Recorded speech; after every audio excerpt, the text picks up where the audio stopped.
Hey folks, Dr. Mike here for Renaissance Periodization. Let's talk about determining your hypertrophy volume, not a theoretical concept discussion in general, but how you go about determining how much volume you need to maximize your muscle growth and then adjusting it from there based on how your body adapts. So we're going to talk about how to establish quality of training first to make sure the volume you're doing is good stuff, not crap. We're also going to talk about frequency because it's always a part of the discussion, how often you should be training each muscle group per week. Then we're going to talk about the benefits of starting low on the low end of volumes because there's tons more benefits than starting on the high end. We're going to talk about normative references, which means just like, what is everyone else doing? Like where on average should you start given a certain muscle group? Because, all this talk intellectually with autoregulation can leave you really in the dark to where to even guess. And then lastly, we're going to talk about probably the most powerful tool in determining your own training volume, autoregulation. That is doing something, detecting feedback from the body, and then adjusting it as your body feedback gives you the information to do so. So, quality and frequency first. Before you choose your per session volume, or even go on this journey of exploration, you have to make sure that each set, because when we talk about volume, we're going to talk about number of hard sets you do in your training. Each set has to be of high quality. What does that mean? We have a few videos before this one that address exactly that. But just as a quick review, you have to have good technique. Okay. The sets should be in the 5 to 30 rep range. Like how many sets of 1 do you need to do to grow? Who knows, like 80 or something, right? How many sets of 50? Well, it's too light and all the sets are of crappy quality. And then lastly, so 5 to 30 reps per set. And lastly, somewhere between 3 reps away from failure or at failure or 0 reps from fail. So hard training. Right? Is if you do all of your sets like beyond failure and someone helps you out and you just crush it, then the amount of volume you're going to do is much lower because there's huge fatigue in position. You won't be able to survive a higher volume than that. On the other hand, if you're training every set like 6 reps away from failure, you're going to be able to do a whole lot of sets and actually not get much out of it. So your number of sets recommendation is going to go through the roof and it's just really crappy work, really poor efficiency. So you want to make sure you're training with good technique in the right rep range and training hard. Once that's the case, we have to make sure you choose your frequency correctly. Because if you choose like a 1 time a week training frequency, that's so far away from what's probably optimal for most people that the volume recommendations are going to get really kind of wonky. And then the autoregulation at that training frequency also has problems because like soreness is a very different variable. If you train once a week, you get really sore and can't use soreness as much as of a guide as you could. All this kind of stuff we don't want to do. And at the end of the day, so frequency is complicated, and that's for another discussion, another time, and I promise you we're going to have tons and tons of videos. We already have a few basic ones. We're going to have tons of advanced videos on frequency, periodizing frequency, all this other crazy stuff. For now, just make sure you're training like 2 to 4 times per week per muscle group. So if you train legs, train them 2, 3, or 4 times a week, right? Arms, chest, back, same thing. And that's a great range to start with. Know a range that you can easily recover from. Okay, so like for example, let's say you've been training chest twice a week and you want to really like hone in on your volume and you can recover from training chest with reasonable volumes that you've been doing twice a week. You're not like crushed all the time. Don't like start this process and be like, all right, I'm going to go 4 times a week with chest and then discover my volume. You're not used to it. It's not your universe yet. Start with something you can recover from in the 2 to 4 time a week range and go from there. Don't train like once a week. And for now, until you're more advanced, or until you've really explored this sort of space, don't go to like 5 or 6 times a week per muscle group. That literally means like training chest 5 or 6 times a week. Don't go there yet because there's a bunch of nuance there and there's a chance of overreaching and overtraining that's a little bit higher. Nothing you want for now. 2 to 4 times a week. And then we begin to think about per session volume.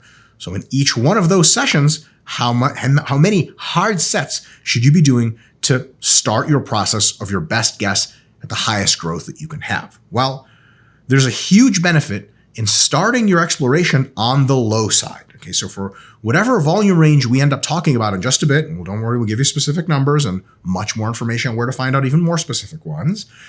Whatever we end up with, starting on the low end of that is a much better idea for a few reasons. One, it minimizes injury risk. Okay, the more volume you do, the more chance it is that you'll get hurt from at least 2 mechanisms. One, there's a chance that you'll get hurt any one time doing anything, and the more of it you do, the more chance there is of getting hurt. It's like going out into a thunderstorm once versus 10 times. What is your chance of getting struck by lightning over the, once versus 10 times? It's fucking higher for 10 times because you're more exposed to lightning. Any one set can hurt you, and the more sets you do, the more hurt you can get. Also, higher volumes create a lot more fatigue cumulatively. And in a high fatigue environment, your chance of injury goes up again. It's kind of like the analogy would be like if you stood in a storm for long enough, you both simultaneously get more and more wet, which hypothetically would make you more conductive. And you are exposing yourself to longer and longer durations of a storm. Same kind of idea, right? I guess the point of this whole video is don't go outside and stand on your roof and get all wet during a thunderstorm. Unless you've seen the movie Powder, please comment in the comments if you've seen the movie Powder. It's from the 90s. It's weird, but kind of good, but kind of fucking weird. Let me know what you think about Powder. That's really the whole crux of this issue. Now, all right, Powder aside, minimizing injury risk, really, really good idea. Why we want to perhaps start lower than otherwise. Next, volume generally, from just a snapshot perspective, relationship to gains is a U-shaped curve.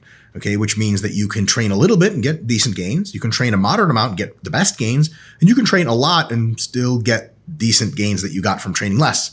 Okay, if you start on the low end, you're much more likely to get this easy gains from lower volume. If you start on the high end, you might get the same gains, but paying double the cost of volume for it. Fuck would you do that?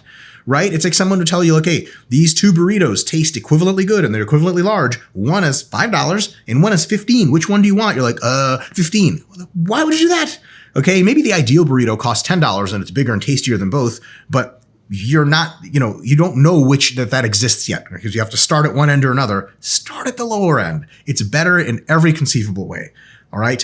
And cool news, point number 3 here. You might be surprised how low of a volume you grow from. Okay, a lot of folks have been doing tons and tons of volume for months, years, and they're growing pretty well and sometimes not so well. And you tell them, they send you a program or something, you're their coach, and they're like, well, this is what I'm doing. And you're like, hey, let's experiment with less. And they get freaked out, of course, because you're like, wait, hold up. I've been doing like 10 sets per session for chest 3 times a week. You're telling me to do less and I'm going to grow more? What kind of voodoo is this, right? But maybe you're on that other end of the U-shaped curve and you've just been training really, really hard for a whole lot of not much. People think they have to train a lot to get the best results. But once your quality is good, that's not really necessarily the case. And you may be able to get like 60% of your gains that you've been getting at the same 60% of the rate, but like with 1/3 of the volume. Holy crap. And you might be able to get 120% of your gains or something like that with like half your volume or something. That would be incredible, right? But you just have no idea because you've been chronically doing a little bit more. It's often very surprising how little high quality volume you need. And that might not be the case. You might need more. But if you start on the lower end and see that you're not really growing that well, it's easy to move back up. That way you cover the entire range. On the other hand, if you start really high and you get good gains, you never can tell if less would have been even better. And it really good chance that it is. So starting really low, because you'll have to do that anyway if you don't conclude anything starting too high. All right. So we know we're going to start low, but low on what range? And that's where we go to normative references, just basically ideas about what the average training volume is for muscle group, for people, so on and so forth. I can't do anything better in this video than we've already done in the renaissanceperiodization.com or whatever the hell the website is. Hypertrophy Guide Central Hub. You can just Google that. There's going to be a link in the description. Make sure you see that because it's every single muscle group. We've got the minimum effective volume, maintenance volume, maximum recovery volume, maximum adaptive volume, all that stuff mapped out like crazy for each specific muscle group. The preview here is that it's roughly the best volume to grow somewhere between 3 hardworking sets per session per muscle, like 3 sets of chest, Monday, Wednesday, Friday or something, and 10, okay? Now that varies. There's a lot of differences, a lot of nuances that I won't cover here. So you have to go read that article if you want the tip-top information on this topic, all right? But like roughly 3 to 10, you'd probably start closer to 3 and see how you responded, right? So if you're really in the dark, you just have absolutely no idea where to start, you're at your wit's end with volume, go read that stuff and it'll really give some good recommendations. You want to start at the minimum effective volume area of that range and then move slowly up, right? Now, these are just averages. A lot of folks say, hey, Mike, you said the MRV for delts is XYZ, but it is not for me. Like, yeah, there's just averages, right? If you go to a restaurant and they give you a meal that's like a big meal, it's supposed to get you full, there's a chance you won't be able to eat it all. You're like, holy shit, who the fuck can eat this? There's also a chance that you're like, wow, this is really great. They just weren't lying at all. And there's another chance if you're a big eater that you're like, what? I need 2 of these, right? Humans differ, responses differ, situations differ. So no one number can ever tell you what you need to know. You have to do an exploratory process yourself, which is where autoregulation comes into play big time. So how does that work? First step in autoregulation, you start at a given low volume of training. Okay? Don't be scared, because maintenance volume is way lower than anything that your minimum effective volume remotely would be. So you're not going to lose muscle doing this. Again, unless you're playing with this on a really extreme hypocaloric fat loss diet. Don't do that. Do this on a maintenance or on a muscle gain phase. You'll be much better off. You're not going to lose muscle. I can almost guarantee you that, 99.9%. So start nice and low. Don't be afraid. And then every session, okay, during and sort of right after the session, assess what happened after you have completed that volume, specifically on 3 different little mini metrics. 1, how much strength and function loss did you experience in the muscle at the end of the session? Like, were your biceps at the end just as strong as normal and like totally felt fine? Or were they like super zonked out? You're like, oh my God, like I can curl like only 60% of what I used to for reps at the end of the session, and my muscles feel like weird, like it's something's off, right? One of those indicates that you probably provided a pretty robust stimulus. The other indicates that you may have not done nearly enough volume, right? Imagine doing 1 set of curls and going like 5 reps away from fail, and someone's like, fucking toasted your arms, right? Like, what are you talking about? And then imagine doing like 8 sets of curls all the way to failure, and someone's like, pretty good warm up, huh? And you're like, no, I'm dead. I'm going to die, right? So that's kind of what you want to rate it on. Next, you want to figure out how much of a pump you got. And there's a spectrum here, but it could be no pump. It could be like, a little baby pump. It could be a very decent pump, and it could be like mega pump that you think your veins are going to blow up on your face. And you're covered in blood by the cable curl station. And you're like, and you look at the girl across, and she's like, and she passes out, and it's fucking chaos. That's the ideal workout, by the way. So the third one is, how sore did you get? And is that going to affect you in your next session? This one, you can only best assess in the next session. So for example, you train chest on Monday, then you train it again on Thursday. Okay. From what you did on Monday, are you on Thursday completely healed? And actually, you never got sore. Are you completely healed and you got sore, and soreness lasted a couple days all the way up to the day before the workout on Thursday? Or is it you're so fucked up for Monday that you're still sore on Thursday? Okay, that's really the kind of the general sort of landscape of that one. All right, so you figure out where you are in all of these, and there's all kinds of different choices. And then points 3, 4, and 5 are kind of the algorithm of what to do with your volume based on average general responses you get. Okay, so if the following things are true about your session, they happened during your session, you probably want to subtract sets the next week you do that same session. So if Monday, this shit I'm about to describe happened, next Monday, you cut off 1 or 2 sets from that session for the muscle. So you did 6 sets of chest this Monday. If what I'm about to say happens, you're going to do like 5 sets and maybe even 4 sets. Okay, so what has to happen for you to do that? Well, the session left you almost crippled. Okay, someone's like, more chest work? You're like, I can't move. I can't even touch my own face. What the hell are you talking about, right? No ratings on pump here. You don't have to worry about the pump, but almost always if you're crippled, pump is going to be massive. But it's not a bad thing, but if you're also crippled, it may be a bit much.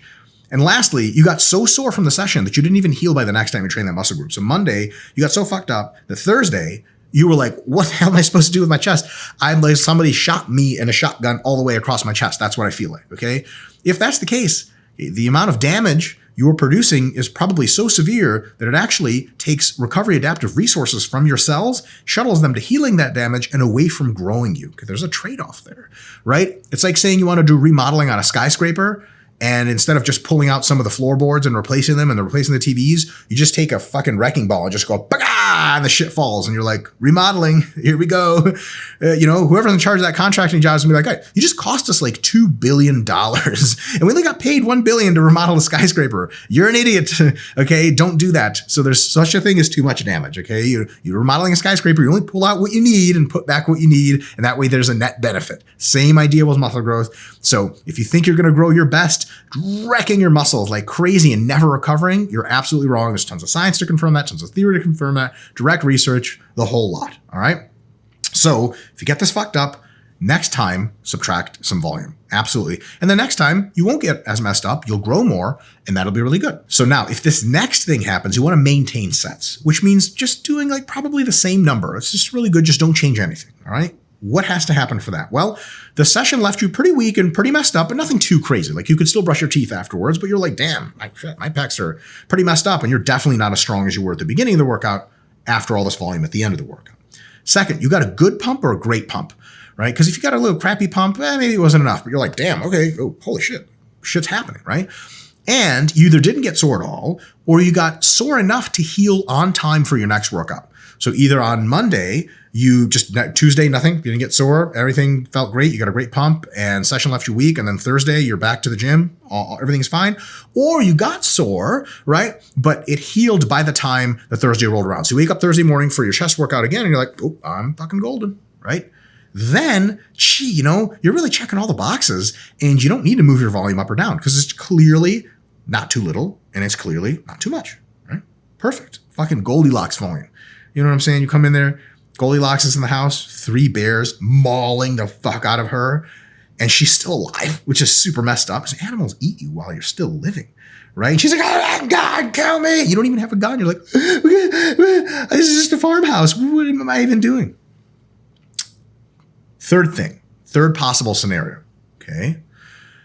You raise sets, if the scenario hits, by like 1 or 2, usually just 1 set per muscle group per session. So if you did 6 sets of chest, and what I'm about to say happened, you just add a set or add 2, okay? 2 it's on the really, really low end of this. So let's just get into what I mean. The session seemed to barely impact your strength or not at all.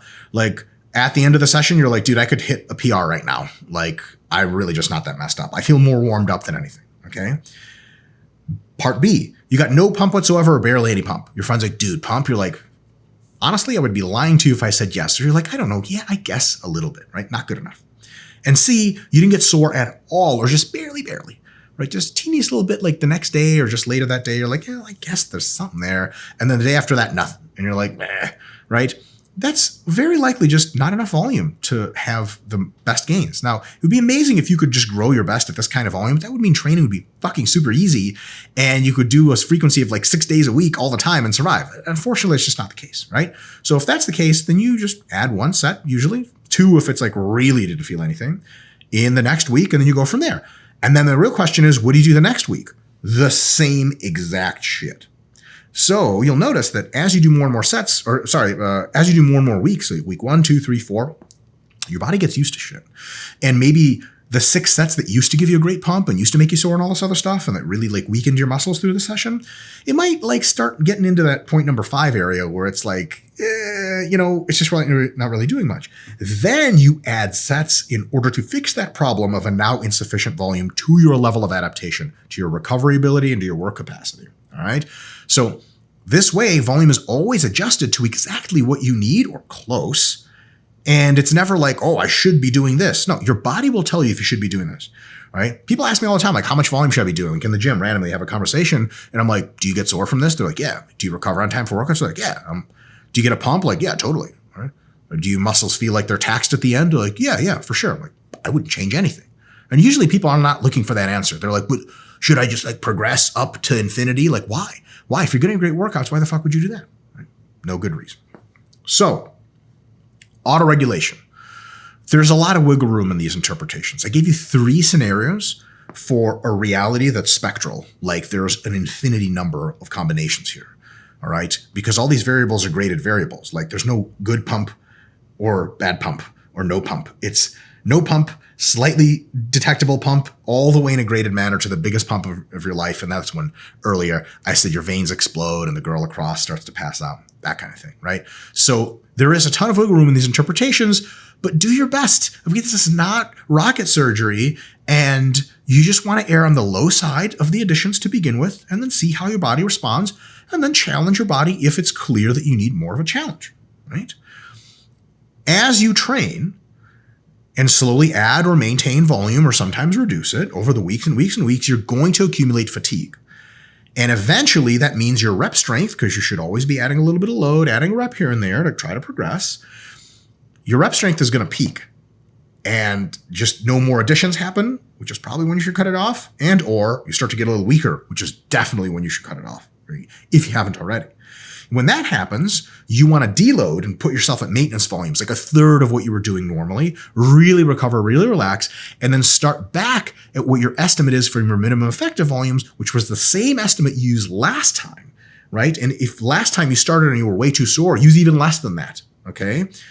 Start low after a deload because your body really, really loses a lot of its work capacity over the course of a deload. And that's okay. And it really regains some sensitivity to hypertrophy after a deload, damn near the only fucking point of the deload.